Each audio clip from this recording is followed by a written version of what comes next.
Hey guys, I'll start with a question. Do you like going away for a weekend or a holiday? I'm sure you do.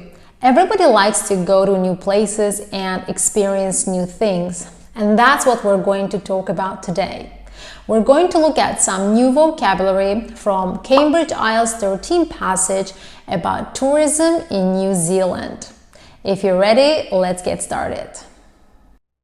We start with the word Longhaul. Longhaul is an adjective meaning traveling a long distance. Mind the dash between the words long and haul. It's a one word written through a dash. For example, long haul flights, that is flights that go a long distance. Long haul routes. Long haul can also be a noun, which also obviously means a long distance. For example, I have never enjoyed flying long haul. That is, I have never enjoyed flying a long distance. The opposite is short haul, which is an adjective. For instance, short haul flights or a short haul airliner. That means it's an airliner that travels short distances. Let's look at the passage example. New Zealand is a small country of 4 million inhabitants. A long-haul flight from all the major tourist-generating markets of the world. According to this sentence, there are 4 million people living in New Zealand, and New Zealand is situated a long distance from other places that tourists normally go to. Next up is the word overseas. Overseas is an adjective meaning connected with foreign countries, especially those separated from your country by the sea or ocean. The synonym is foreign. For example, the company is expanding into overseas markets. That is, the company is expanding into foreign markets. That is, markets of other countries, especially if they are separated from yours by the sea or ocean. You can talk about overseas visitors or overseas students. For instance, this was their first overseas trip. Overseas can also be an adverb, and it's a synonym for the word abroad. You can live overseas, work overseas, or go overseas.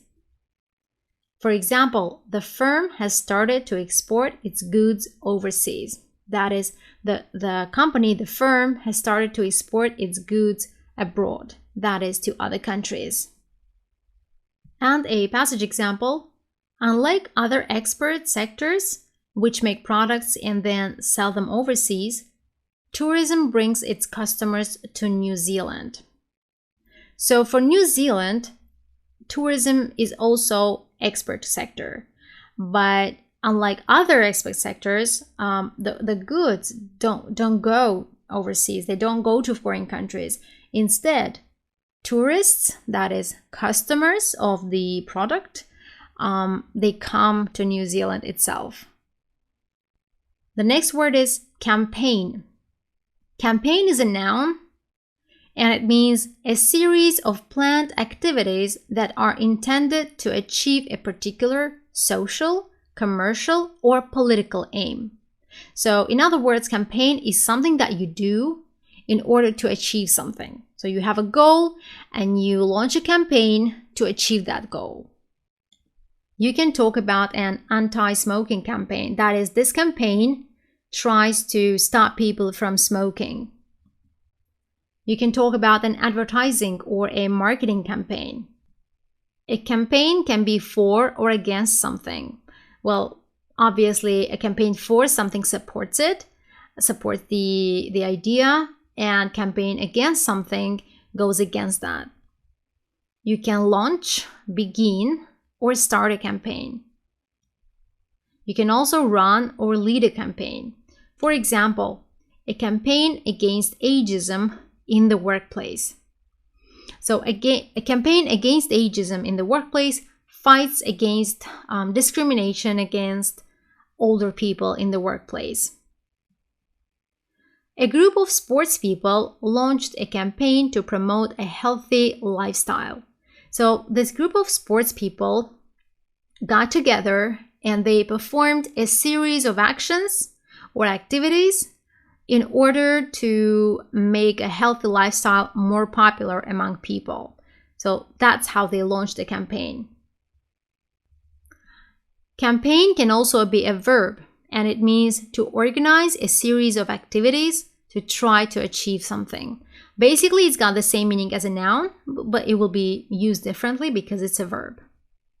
For instance, the students are campaigning against the closure of the library. So the students are doing something, they're organizing some activities that will help them to go against the closure of the library.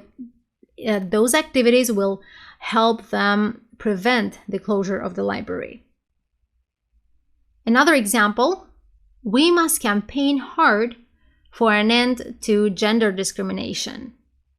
And one more, the citizens are campaigning to reduce the use of fossil fuels. And let's look at a sentence from the passage. In 1999, Tourism New Zealand launched a campaign to communicate a new brand position to the world. So in this particular year, New Zealand decided that it wanted to create a new image, and it launched a campaign. That is, it made a series of actions. It took a series of actions to communicate that image to the rest of the world. And the next word is scenic. Scenic is an adjective meaning having views of attractive natural things in the countryside. If you look at this picture right here, you can see that there are mountains. You can also see the ocean. There's probably a very small beach over there. So, but in general, the picture is just beautiful. The views are just amazing. So we can call this view scenic. For example, they took the scenic route back to the hotel. That means when they were coming back to the hotel, they used the road or the way that was very beautiful to look at. Another example, we found a nice scenic spot for lunch. So this place where they had lunch, it was very beautiful. It had a very, very nice natural things around it. Scenery is the noun form. Scenery means the attractive natural features of an area, such as mountains, valleys, rivers, and forests. For example, the hotel lies amid spectacular mountain scenery.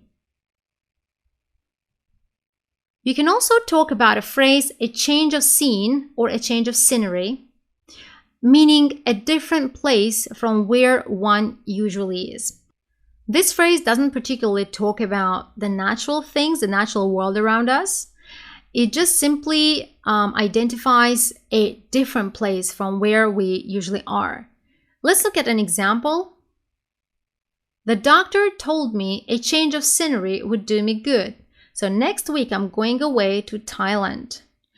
According to this sentence, this person was not feeling very good, and the doctor told him or her that a change of scenery would be good for him or her.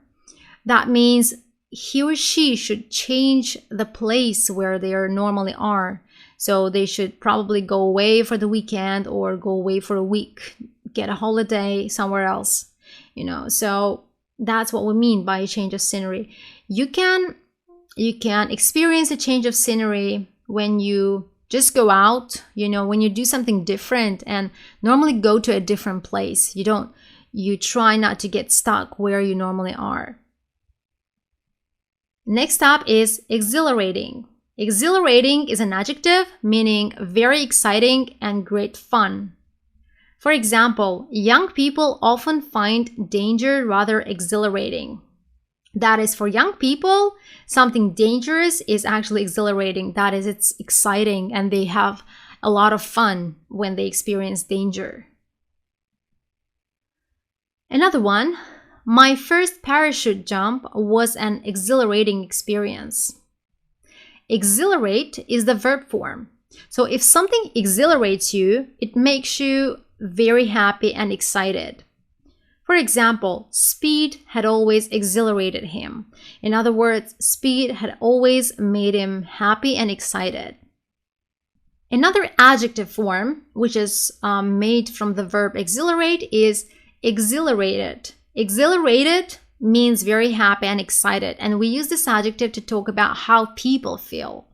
For instance, at the end of the journey, I was exhilarated. That is, I was very happy and excited. And exhilaration is the noun form. That is the feeling of being very happy and excited. For example, singers love the exhilaration of performing on stage. In other words, singers love the feeling of happiness and excitement that they get when they perform on stage. Let's look at another word. It is authentic. If something is authentic, it's real, true, and what people say it is. Authentic is an adjective. Let's look at some examples. The documents seem authentic enough. That is, the documents seem like they're real. There is nothing wrong with them. And another example, many tourists cannot tell the difference between authentic Indian craftwork and important imitations. So many tourists cannot see the difference between the real Indian craftwork. That is the craftwork that is made by Indian craftspeople, and which are copies that are brought from different places. If we use the word authentic to describe people, that means they are true to their own personality, spirit, or character. That is, they are true to their beliefs. If they believe in something, if they have certain ideas or principles, they stay true to them. For example, her authentic personality appealed to many classmates and made her an easy choice for class president. This means many of her classmates respected her for her authentic personality because she had principles and she stayed true to her spirit and character, and she always behaved like herself. She didn't try to be someone else, and that is why her classmates just decided to make her a class president. The verb form is to authenticate. To authenticate means to prove that something is real, true, or what somebody claims it is. For instance, to authenticate the painting, you need to send it to an expert. That is, if you want to know whether this painting is original or just a copy, whether it is truly, it was truly painted by some specific painter, you need to send it to an expert. An expert will be able to say exactly whether this painting is authentic or not. So he will be able to authenticate it. And the noun form is authenticity. Authenticity is the quality of being true or what somebody claims it is. For example, the museum is seeking an expert opinion on the authenticity of the painting. So the museum wants to talk to experts to find out whether the painting is authentic or not. So they are seeking an opinion on the authenticity. And a passage example. The campaign focused on New Zealand's scenic beauty, exhilarating outdoor activities, and authentic Maori culture. So according to this sentence, the campaign that, if you remember, they decided to make a campaign in order to create a new brand image of New Zealand, and they wanted to communicate that image to the world. So this campaign focused on New Zealand's scenic beauty, in other words, on its natural beauty, on its forests and mountains and other things that you can see there. Also, it's exhilarating outdoor activities, which means exciting outdoor activities, as well as authentic Maori culture, that is original Maori culture, which you can experience firsthand if you go to New Zealand. And the next word is gateway. A gateway is a noun, and it means a place through which you have to go to get to a particular area. So in order to get to some place, you need to go through a gateway, and that's how you will get to that area. For instance, he walked across the park and through a gateway. So he moved across the park and then he went through a gateway. Another example, Manchester is known as the gateway to the north. And truly, if you look at a map, you will see that most roads to the north of the UK lead through Manchester. So that is why we can call Manchester the gateway to the north. Another meaning of the word gateway is a way of achieving something. That is how you achieve something. For example, hard work is often the gateway to success. In other words, if you want to get success, you have to work hard. So hard work is a way of achieving success. And next up we have itinerary. Itinerary is a noun, which means a plan of a journey, including the route and the places that you visit. That is, it's a plan of a journey that will show you which roads you have to take and which places you're going to visit. Let's look at some examples. The tour operator will arrange transport and plan your itinerary. Or, the National Gallery is on most tourists' itinerary. So lots of people who take a tour to this place, they go to the National Gallery. So it's on their itinerary. In other words, it's on their plan of a journey. Another example, visits to 4 different countries are included in your itinerary. That is in your journey. Let's look at the passage example.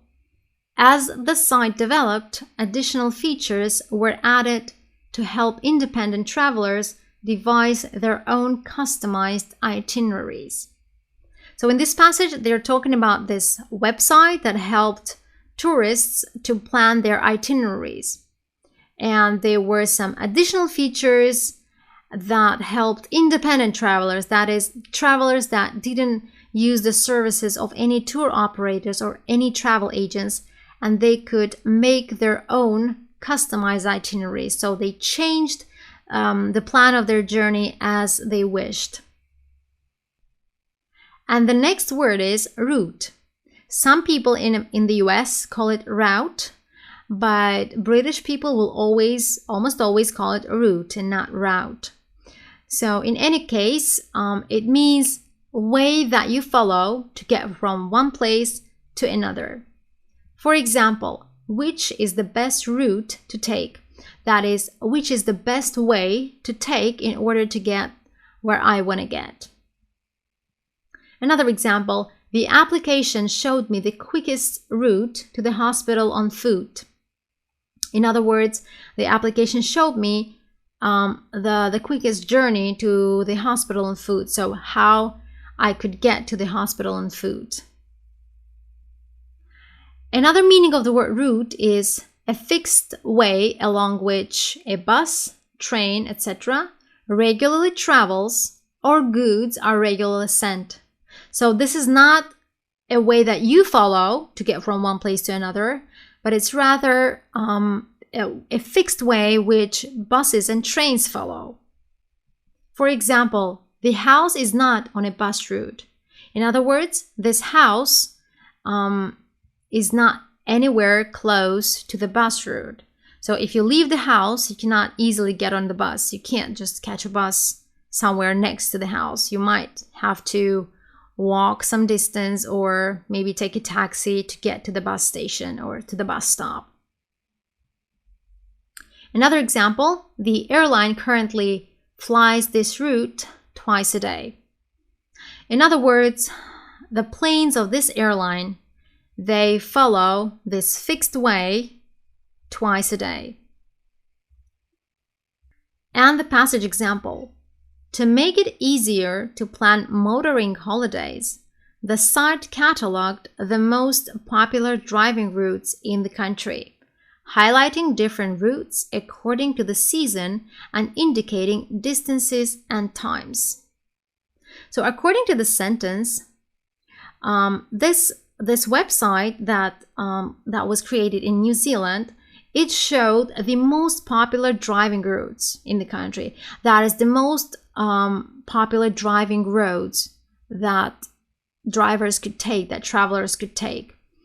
And it also highlighted specific roads, specific ways to follow according to the season. So I guess some routes would be preferred in specific seasons and others would be preferred in different seasons. And the last word for today is the word expenditure. Expenditure is the noun meaning an amount of money spent.